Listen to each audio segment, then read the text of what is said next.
Hello guys, welcome to our channel. और आज हम लेके आए Murad Saeed TikTok compilation part 2 का रिएक्शन। सो मुराद सईद जो है ना, वो बहुत ज़्यादा इंप्रेसिव लगे थे क्योंकि उनका एक जो शायराना अंदाज है और जैसे वो बेबाक तरीके से बोलते हैं ना, तो वो चीज़ बहुत ज़्यादा अट्रैक्ट कर रही थी और देख के लग रहा था कि यार ये एक प्रॉपर लीडर है। और मेनली हमने लास्ट उनके उसमें देखा था कि वो बहुत यंग लीडर है। तो देखते हैं यहाँ पे और क्या पता चलता है। और हम लोगों ने पिछली वीडियो में देखा कि उनको शायरी करने का बहुत ज्यादा शौक है और उनकी जो स्पेशली वो शायरी थी ट्विंकल ट्विंकल लिटिल स्टार, वो मुझे बहुत ज्यादा अच्छी लगी। और उनकी एज भी काफी छोटी है, लेकिन पाकिस्तान, वो पीटीआई की सपोर्टर है और पाकिस्तान इनको काफी ज्यादा प्यार करते हैं, हम लोगों ने ये भी देखा। और वो गलत के खिलाफ बोलते हैं बढ़ चढ़कर। बाकी देखते हैं कि ये वाली टिकटॉक कैसे होने वाली है, तो स्टार्ट करते हैं। उसके साथ भी नहीं है, उसके साथ भी नहीं है। हमारा कसूर क्या है कि पुख्तून है, हमने अमल की बात की है। हमने ये 2013 से पहले का स्वाद नहीं है, आज का स्वाद तो देख ले। मैं मीडिया को कहता हूँ कि खुदा के लिए यार, अस्पताल, कॉलेज, यूनिवर्सिटी, स्कूल, जेल के मैदान, सड़कें, मोटरवे जो बनाए हैं वो लोगों को दिखाए कि इस बात को बर्बाद कर रहे हैं, इस बात के अमल को बर्बाद कर रहे हैं। मैं हूँ, वोट लोगों ने मुझे दिया था, सूबे में हुकूमत मेरी है, लेकिन होता क्या है, मेरे फैसले आप करते हो, तुम करो तो मेरे फैसले करने वाले। आपने कहा ना कि अमन है, हमें हमारा अमन दे दो। हमने तो कुरान स्वाद किया था। कभी किसी ने पिछले 5-8 सालों में एक वाकया सुना था? कभी किसी ने सुना था कि हमारा अमन बर्बाद है? दुनिया आ रही है, हमारी मिसालें दे रही थी। 7 अरब का सिर्फ 3 दिनों में हमारा बिजनेस हुआ था। हमारा अमन है यार, आपका अमन है। अगर यहाँ से बेगम की तो सारी कर दी जाएंगी। केकों में अगर जन्म हुआ, अल्लाह न करे तो सब नहीं कर दी जाए। अगर धमाके और फायरिंग और हमले शुरू हो गए तो सारी कर देंगे। अगर बच्चों की इदारे बंद हो गए तो आपके बच्चों की तालीम इदारे बंद होंगे, मेरे बच्चों की तालीम इदारे बंद होंगे, वो भी करते हैं। हमारा जीना मरना कोई है ना, तो नजरिया बाद में, सियासत बाद में, पहले अमन। इसलिए सबको अपनी आवाज उठानी चाहिए, अपने तरीके से। सही बात, सही बात है।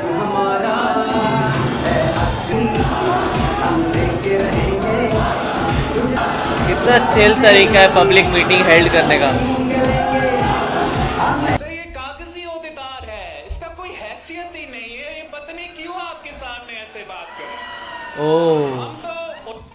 तेरा तो गेम बचाना। स्पीकर साहब, अभी मजा आएगा ना। जब संजीदा मौजूद के ऊपर बात हो, देखिए मैंने आपको ये नहीं कहा, मैं आपके अभी जो पर्ची चेयरमैन बात कर रहा था, मैं उसकी बात नहीं कर रहा। पर्ची चेयरमैन हो, नहीं कर रहा मैं, चैटी की बात नहीं कर रहा मैं, पानी चूरू की बात नहीं कर रहा मैं। क्या मांगे यार कितना वो है ना, मैं आपकी तरह गालियां नहीं देता।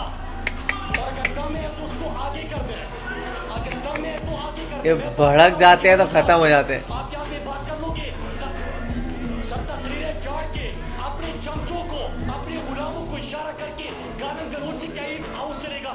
क्या इस तरह ये हाउस चलता है? इस तरह चलाना है हाउस, मैं इस तरह ये हाउस चलाना है। स्पीकर साहब, किताबें उन चोरों के ऊपर लिखी गई है, किताबें उनके ऊपर लिखी गई है कि आपके बैंक अकाउंट कहाँ पे है। किताबें इनके ऊपर लिखी गई है कि ड्रोन हमले करते जाए, पाकिस्तानियों को मारते जाए। किताबें आपके ऊपर लिखी गई है कि बेटा ये आपके बैंक अकाउंट है। किताबें आपके ऊपर है। वो दंग रह गए हैं। लोगों को मारे, पाकिस्तानियों को मारे, कब्जे करके अपने घर बनाते हो, कब्जे करके अपने घर बनाते हो। अपने गुलामों को छोड़ देते हो।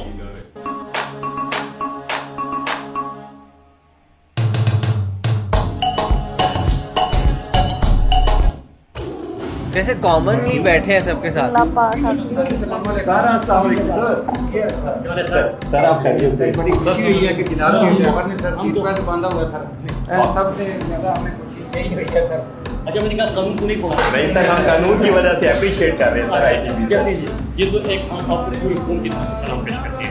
इस तरह की धूप में, गर्मी में किसी चीज़ को आप नहीं देखते और आप हमारे लिए पाकिस्तानी कौम की हिफाजत के लिए करते हैं। हम सब आप पूरी कौम की तरफ से आपको sir thank you very much. क्या इनकी बाप की मर्जी है? जीना मरना, जिंदगी मौत, इज्जत जिल्लत अल्लाह ने अपने हाथ में रखी है। क्या ये खुदा बने हुए जमीन पे? जब भी फैसला करेंगे मार दो, जब भी फैसला कर देंगे अंदर कर दो, जब भी फैसला कर देंगे किसी के ऊपर बगावत के मुकदमे कर दो, उनके ऊपर तशद्दुद कर दो। किसी के बाप का मुल्क है, क्यों फैसले करेंगे? किसी के बाप का मुल्क है भाई। वो सोचते नहीं है, बस बोल देते हैं। ये क्या है? आपने अपने एक साथी एमएलए जिनका ताल्लुक मुस्लिम लीग नून से है उनको मुक्का मार दिया है, आपसे गलती हुई है और आपको इस पे माफी मांग लेनी चाहिए। मैंने पुख्तूनों के साथ जो पंजाब के अंदर नारावा सलूक किया जा रहा है इस इशू को उठाया, उसने गद्दारी के फतवे मेरे ऊपर लगाए, गद्दारी के फतवे और शेख मुजीबुर रहमान आप उठा के देख लीजिए तकरीर, उसके इमरान खान से मिला दिया, पुख्तूनों के हवाले से जो उसके बयान थे वो भी आप देख लीजिए। तो हमें फिर साहब अगर इस चीज को समझना है बिल्कुल अनफॉर्चुनेट है, लेकिन मैं एक चीज कहता हूँ कि दलील का जवाब दलील से मिलना चाहिए। मुराद सिर्फ आप कह रहे हैं दलील का जवाब दलील से मिलना चाहिए, आपने मुक्का मार दिया, आप माफी क्यों नहीं मांगते? या जावेद लतीफ साहब मेरे पास आके कहते हैं कि मुराद तुम्हें गद्दार नहीं कहा, तुम्हारी लीडर को कहा, तो मैंने कहा कि मेरी लीडर को क्यों कहा, उसके बाद उसकी गाली शुरू हो गई। तो आमिर पीर साहब मुझे समझ नहीं आती कि अगर हमें लड़ाई का शौक होता तो आपके सामने के ख्वाजा चीफ ने असेंबली फ्लोर में क्या कुछ कहा था, लेकिन कम से कम ये गालियां देना, ये गद्दारी के फतवे लगाना, फिर मतलब इस किस्म की शोर करना और जो आपने खुद मुक्का एक तरफ कहते हैं मुझे कोई मुनाफे तक नहीं होती। नहीं साहब मैं क्लियर बता दूं, वो मुक्का मारना जस्टिफाई कर रहे हैं। कह रहे हैं कि मेरे बच्चों की जगह है, दूसरी तरफ मुंह में वीडियो भी चल रही है जिसमें वो मुझे कह रहा है कि मैं तुम्हारे घर। अच्छा स्पीकर साहब ओ तेरी क्या होनी चाहिए, लोग मर रहे कि नहीं मर रहे, इसका आपने अजाला करना है। कचरा कुंडी वहां पे बन चुका है, इसका आपने अजाला करना है। लोगों की अमवात हो रही है, उसका आपने अजाला करना है। कराची की सफाई को आपने यकीनी बनाना है, लोगों को पानी नहीं मिल रहा उसको आपने यकीनी बनाना है। और जब आज नैब ने मुराद अली शाह को बुलाया फेक अकाउंट्स केस में बुलाया, तो कल वो सीनी सामने जाके तकरीर करते हैं, वही बिलावल सरदारी वाला बयान वो दोहराता है। और उसके साथ साथ एक और बात करते हैं कि अगर वफाक भी नहीं बचेगा, पाकिस्तान भी नहीं बचेगा, और तुम कौन होते हो? यहाँ पे बात किसने की? वफाक की। वफाक ने एक बात की है कि हम सब मिलकर कराची की कमेटी बनाए, कराची को मुसीबतों से निकाल दे, कराची के लोगों के लिए आसानियां पैदा कर ले। इसका जवाब ये बनता है स्पीकर साहब कि आपके वफाक नहीं बचेगा, वफाक बचेगा, तुम्हारी सियासत नहीं बचेगी। और स्पीकर साहब एक चीज मैं जरा इनके सामने पेश रखूं कि आपको क्या दर्द है? कल में 550 बच्चा एवरेज पिछले 5 सालों में हर साल भूख, अफलास और गुर्बत की वजह से मर रहा है। स्टैंडर्ड ग्रोथ पाकिस्तान में सबसे ज्यादा सिंध के अंदर है। बीआईएसपी का डेटा कहता है कि गुर्बत सबसे ज्यादा सिंध के अंदर है। और मुराद अली शाह को मैं ये कहता हूँ कि जब हमारा 7 ब्लास्ट हुआ तो स्ट्रेचर नहीं थे वहाँ पे जख्मों को उठाने के लिए, एम्बुलेंस नहीं थी वहाँ पे मरीजों को अस्पताल ले जाने के लिए, आपके हल्के में अस्पताल तक नहीं था। यार कितनी सही बातें करते हैं। इसके साथ साथ हेल्थ की सिचुएशन सबसे ज्यादा खतरनाक और बुरी हालत में सिंध के अंदर है। जो भी मसला उठता है वो सिंध से, जो सिंध की तरक्की के ऊपर पैसा लगना था आपने अपने ऊपर लगाया, सरदारी की तालीम दिलवाई, जो आपने पानी का पैसा देना था मेरे दूसरे बाजू पे वो शमशीर है जो इससे पहले भी मेरा इस बदन काट चुकी है, रक्कम लहू चाट चुकी है, फिर वो आग आई है मेरी गलियों में, फिर मैं मयाने वालों तो पहली है। स्पीकर साहब ये ऐवान आज एक ही पैगाम दे दे स्पीकर साहब, जब कश्मीर में मेरा जवान शहीद होता है तो सबसे नारी परचम में उस्तानी है, पाकिस्तान हमारा है। और आप तकसीम की बात करते हो, आप एक्सपोज हो जाओगे, पाकिस्तान रहेगा।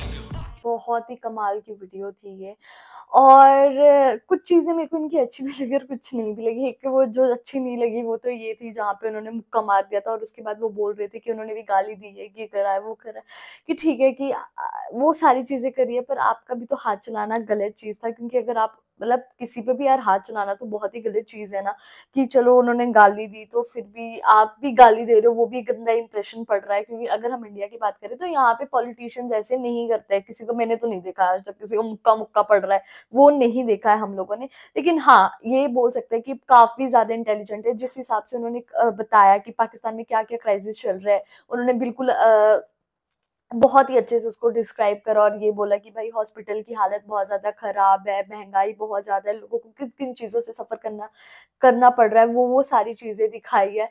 तो लाइक उन्होंने बहुत ही अच्छी बात करी है। वो तो ये तो कह सकते हैं कि वो काफी ज्यादा अच्छे हैं, और मेरे को इतना समझ आ गया कि जो पीटीआई के सपोर्टर है वो काफी ज्यादा एग्रेसिव है नेचर में, चाहे फिर ये हो और चाहे फिर वो लॉयर हो, वो दोनों ही एक जैसे। तो मुझे ये वाली वीडियो काफी अच्छी लगी और फनी भी। पर ये है कि ये बहुत दिल से और इमोशन के साथ बोलते हैं, और जब पार्लियामेंट में बात कर रहे होते हैं तो इनके हमने 2-3 बार हमने ऐसी क्लिप्स देखी जहाँ पे इतने दिल से बात कर रहे हैं, और ये ऐसा लगता है कि बहुत ज़्यादा जुड़े हुए हैं। जैसे अगर जब ये कराची की और सिंध की बात कर रहे थे तो पता लग रहा था कि इन्हें सब वहाँ की प्रॉब्लम्स एक्चुअली पता है और ये उस चीज़ से जानते हैं। और फिर जो लोग मना कर रहे थे कि भाई नहीं कर पाएंगे या फिर उससे प्रॉब्लम्स होगी, तो उनको बता रहे थे कि प्रॉब्लम तुम्हें होगी, वहाँ के लोगों को नहीं होगी। तो ये बहुत अच्छी चीज़ लगी मेरे को। और ये फिर उसी इमोशन में कई बार ज़्यादा बह के ये इनका कोई मुक्का भी चल जाता है, तो वहाँ पे ये डिफेंड भी कर रहे थे कि नहीं मैं तो भाई मारा है, और जो मारा है वो इस वजह से मारा है। तो इसमें आपका क्या कहना, आप हमें कमेंट सेक्शन में ज़रूर बताएगा। तो ऐसे लाइक करते जाइए, कमेंट करते जाइए, शेयर करते जाइए और सब्सक्राइब करते जाइए। Bye bye.